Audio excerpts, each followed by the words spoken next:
Gita LLB ধারাবাহিকের আজকের পর্বে দেখা যায় অগ্নিজিৎ মুখার্জি ভজনকে ফোনে বলে গীতা আমাকে এই কেসটা থেকে ছাড়িয়ে আনবে, ও প্রমাণ করে দেবে আমি নির্দোষ। ভজন বলে গীতা কিছু প্রমাণ করতে পারবে না, এই কেসটার কোনো মেরিটস নেই। অগ্নিজিৎ মুখার্জি বলে দেখা যাক কি হয়, এই বলে ফোনটা রেখে দেয়। তারপর গীতাকে ফোন করে বলে মেয়েটিকে উদ্ধার করা হয়েছে। গীতা বলে হ্যাঁ, মেয়েটিকে উদ্ধার করা হয়েছে, আপনাকে একটা কথা বলি, মন দিয়ে শুনুন। এই বলে গীতা প্ল্যানটা অগ্নিজিৎ মুখার্জিকে বলে ফোনটা রেখে দেয়। এরপর অগ্নিজিৎ মুখার্জি কোর্টে আসলে ভজন আর কিরণকান্তি ব্যানার্জির সাথে তার মুখোমুখি সংঘর্ষ হয়। ভজন অগ্নিজিৎ মুখার্জিকে বলে আপনার বিরুদ্ধে এমন কেস দেবো যে আপনার যাবজ্জীবন হয়ে যাবে, এই বলে সে সেখান থেকে চলে যায়। তারপর গণেশ গাঙ্গুলি অগ্নিজিৎ মুখার্জিকে বলে, অগ্নিজিৎ মুখার্জি বলে কেন? গণেশ গাঙ্গুলি বলে গীতা যদি সময়ের মতো কোর্টে এসে পৌঁছতে না পারে তখন কি হবে? অগ্নিজিৎ মুখার্জি বলে আমার গীতার ওপর পুরো বিশ্বাস আছে, আমাকে ঠিক বাঁচিয়ে নেবে। এই নিয়ে তারা কথা বলে। এসব কথার মধ্যে অগ্নিজিৎ মুখার্জি গণেশ গাঙ্গুলিকে বলে আমি যে আপনাকে অসৎ প্রমাণ করেছি এর জন্য আমি ভরা কোর্টে দাঁড়িয়ে সবার সামনে আপনার কাছ থেকে হাত জোর করে ক্ষমা চাইবো। গণেশ গাঙ্গুলি বলে আপনি কেন ক্ষমা চাইবেন? আপনাকে আর গীতাকে আমি দূর থেকে দাঁড়িয়ে দেখবো,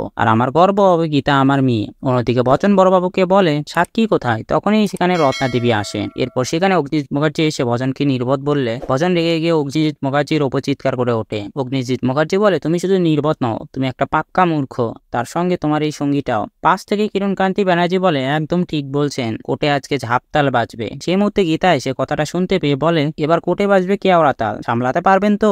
এত লাপালাপি কিসের? রত্না কি জবানবন্দি দিয়েছে সেটা ভালো করে পড়ুন। এরপর প্রমিতাকে সেখানে আনে, আর প্রমিতাকে দেখে বড়বাবু খুব খুশি হয়ে যায়। তো বন্ধুরা, ভিডিওটি কেমন লাগলো কমেন্ট করে জানাও, আর এমন গসিপসে আপডেট পেতে আমাদের চ্যানেলটি সাবস্ক্রাইব করুন।